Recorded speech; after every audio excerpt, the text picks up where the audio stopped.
Naitwa Patrick George Singano. Nimezaliwa tarehe 27 mwezi wa 3 1966,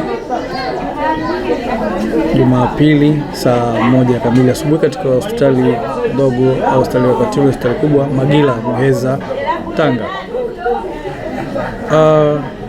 Nilipata elimu yangu ya msingi katika shule ya msingi Lugongo, darasa la kwanza mpaka darasa la 4 kuanzia mwaka 75 mpaka mwaka 76. Nikaondoka hapo nikaenda kujiunga na darasa la 4 katika shule ya msingi Muganga iliyopo Singida kwa Singida, na baadaye niliweza pia kufanikiwa kumaliza elimu yangu ya sekondari katika shule ya Boza Pangani, Tanga, na baadaye kujiunga na chuo cha ufundi cha TANESCO Kidatu, ambao pia nilihitimu mwaka 1990. Kiujumla kikazi nilianzia kazi katika ofisi ya TANESCO Magomeni, baadaye nilihamishiwa Mikocheni, na baada ya hapo nilienda kupata elimu yangu nyingine nje ya nchi, Republic of Ireland, katika mji mkuu wa Dublin. Na baada ya kurejea nilihamishiwa katika kituo kingine cha kazi cha TANESCO mkoa wa Shinyanga mjini, na baadaye nilifanya kazi pia katika wilaya za Bariadi, Maswa, Meatu na Kahama. Na mwaka 2009 nilihamishwa kutoka Shinyanga na kwenda katika wilaya ya Bunda mkoani Mara, ambapo kule nako nilikaa miaka miwili. Baadaye nilihamishwa katika kituo cha kupoza umeme ambacho kilikuwa kimeanzishwa cha Makumbusho substation. Na baada hapo nilifanya kazi pale kwa miaka 7, tena nikahamishwa tena kupelekwa katika kituo cha kupoza umeme kilichoko Kipawa Airport. Na kule tulikuwa na project ya kuweka umeme katika kiwanja kipya cha ndege cha kimataifa, yani Terminal 3. Kule niliweza kudumu kwa muda wa miaka 3, na baadaye nikahamishiwa katika kituo kingine cha kupoza umeme cha Kunduchi substation.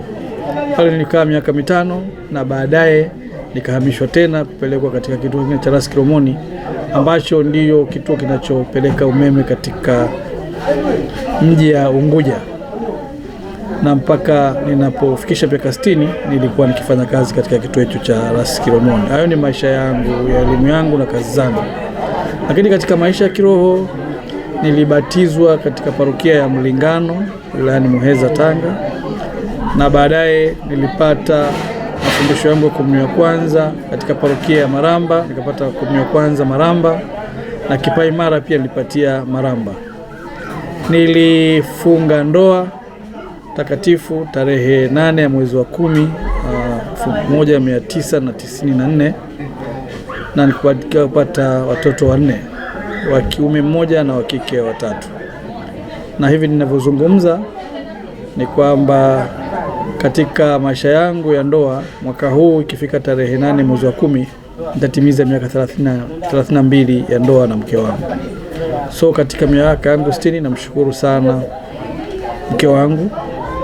Tumeweza kukaa naye kwa miaka yote hiyo, tumefanya naye kazi kwa pamoja, tumeshirikiana, lakini ameweza kunisimamisha katika miaka 32 ya maisha yangu. Lakini mshukuru pia mama yangu pamoja na marehemu baba yangu katika kunilea katika maadili na imani hizi za Kikatoliki, na mpaka hivi nilivyo kwa siku ya leo.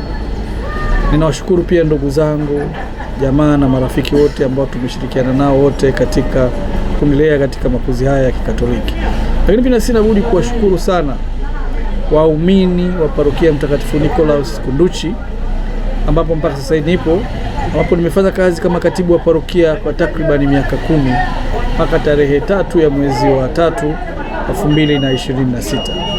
Nimekutana na marafiki wengi wamenijenga kiimani, nimekutana na mapadri na maaskofu mpaka nimeweza kuimarika kufikia stage hii. Lakini namshukuru Mungu kwa kuweza kufanya misa ya shukrani hapa. Niliamua kuleta misa ya shukrani hapa kijijini kwangu nilipozaliwa kama sehemu ya shukrani kwa wazazi wangu na ndugu zangu na familia yangu. Ningeweza kufanya hayo sehemu nyingine, lakini nikasema mashukrani yangu haya yote niyalete mbele ya mama yangu mzazi ambaye bado tuko naye na anaendelea kutupigania na sisi tunampigania. Kwa hiyo nimeleta hii shukrani yangu katika kijiji changu nilipozaliwa, kama heshima kwa wazazi wangu na kama kumbukumbu yangu ya pale nilipozaliwa na kubatizwa. Hayo ndiyo maisha yangu ya kiroho na maisha yangu ya kikazi. Ninawashukuru wote ambao wameshiriki nami katika sikukuu ya leo, hasa padri wangu Father Nemes, waumini wa kwaya na wanakwaya wote wa Mnarani na wa Mlingano kwa ushirikiano mkubwa ambao wameufanya na kufanikisha sherehe yangu kubwa. Sina cha kusema zaidi ya kuwashukuru na kuwatakia kila laheri katika maisha yao, na Mwenyezi Mungu awabariki. Tumsifu Yesu Kristo.